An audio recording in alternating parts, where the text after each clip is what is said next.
Good afternoon, guys and girls. Here's an update on damage to the E-flite Spitfire XIV, which, as you will have seen, I managed to park with exquisite precision in the top of a willow tree, and it hung there for 5 days. I suspect the initial damage when the plane went in was caused on the leading edge here, which has taken a bit of a bashing and a rashing. I'm sort of gently steaming it, boiling kettle a little bit every day, and it's starting to come out, starting to regain its shape. So the initial contact points were here and here on the tail plane, port side.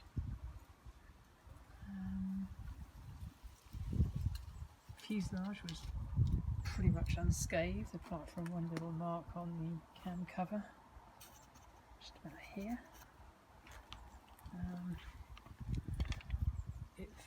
On the day of recovery it had managed to fall down from the top of the tree about a third of the way down, and that had caused some foam compression here.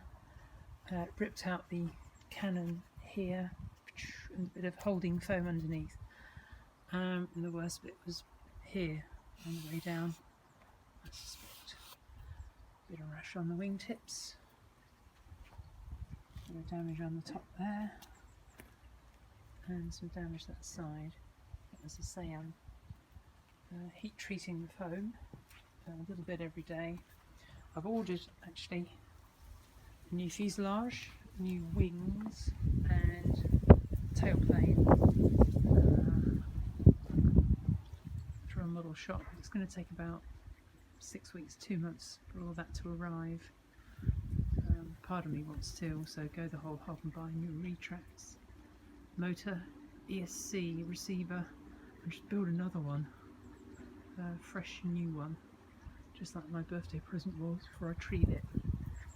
Anyway, that's where we're at. Obviously, as it is, it's in a flyable condition, and she will fly again. I'm going to wait for the grass at the field, which has recently been cut, to just grow up a little tiny bit, so I can do some belly landings. But I shall be very conscious when I do that I've got these big radiators underneath, so I don't want to do too much of that. But equally well, I want to fly the thing again. Anyway, that's the update. Signing out. Speak to you soon. Bye. Hello, wonderful people of YouTube. Repairs have started on the Mark 14 E-flite Spitfire. I got a tip off from one of my subscribers, JJS, who had a mishap with a maul and went to one of the DIY sheds here called B&Q and got them to mix up some paint, which was apparently a really good match, and went on to foam.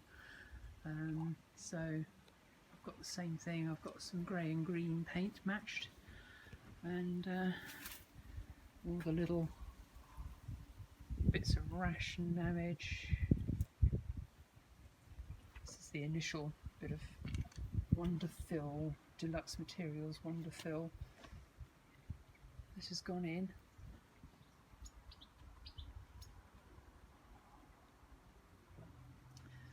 So there's going to be lots of rubbing down, lots more filling, lots more rubbing down. You get the picture. Hopefully my beautiful Spitfire will be looking good again. Cheers, bye bye.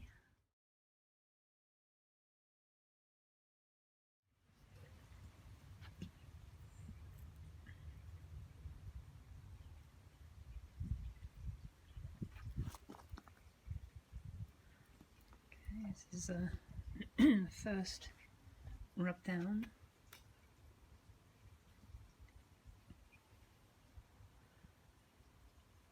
Put some more stuff in on the worst damage, which is going to cure overnight.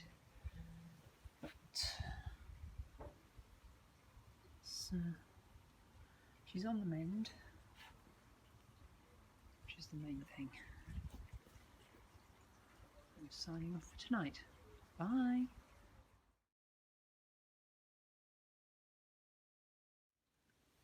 Okay, here we are at about the fourth rub down and fill.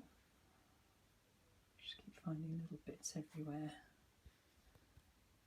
Yeah, damage out of the tail plane.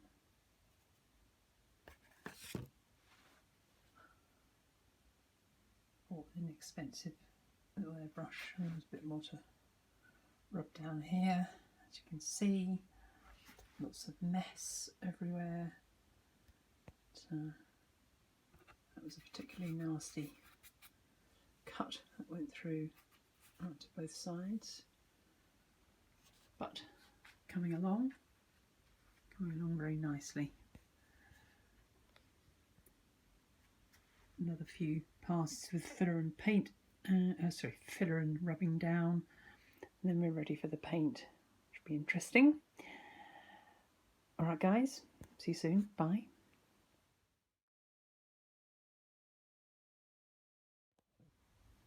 Hi guys and girls, in my temporary rigged up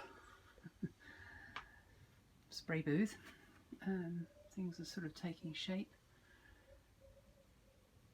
Matching the grey is a complete nightmare. It seems to fall between several shades of the Tamiya paint, so I'm going to go for some sort of extreme weathering.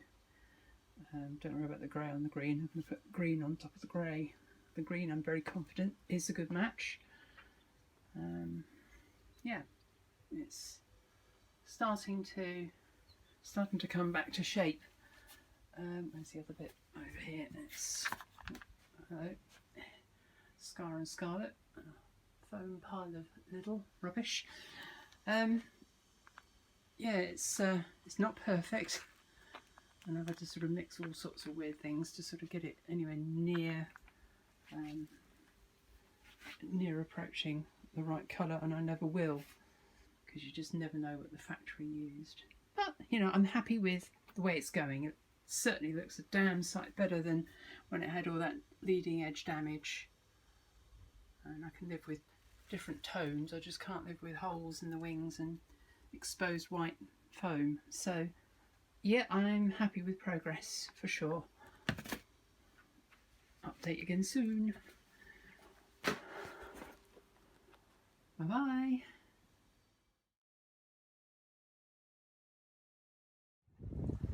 Good afternoon guys and girls.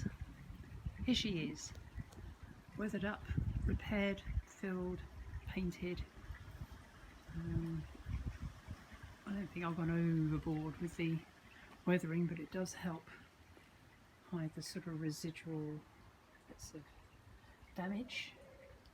After all, it is foam and filler. And the Tamiya acrylic paints that I've used, I had a bit of a battle with them, as I might have detailed earlier on, but she's all back to shape. I think it's quite easy to sort of overdo weathering. But I've done what I think is sufficient to help sort of pull the eye away from some of the damaged areas. As you can see, it's filler and foam, foam and filler. But you know, I think overall this solution works. She looks like a very well weathered, well used. Of course, added some exhaust scrudge going down the sides there. Yeah, like a well used Mark 14. Doing rhubarbs, France and Belgium, that kind of thing in my mind's eye. Yeah, I think she looks the part, probably more so now than before she went in the tree. But anyway, there's the job done. Next time you see her, well, hopefully it'll be in the air, and not in a tree. Speak to you soon, guys and girls. Bye.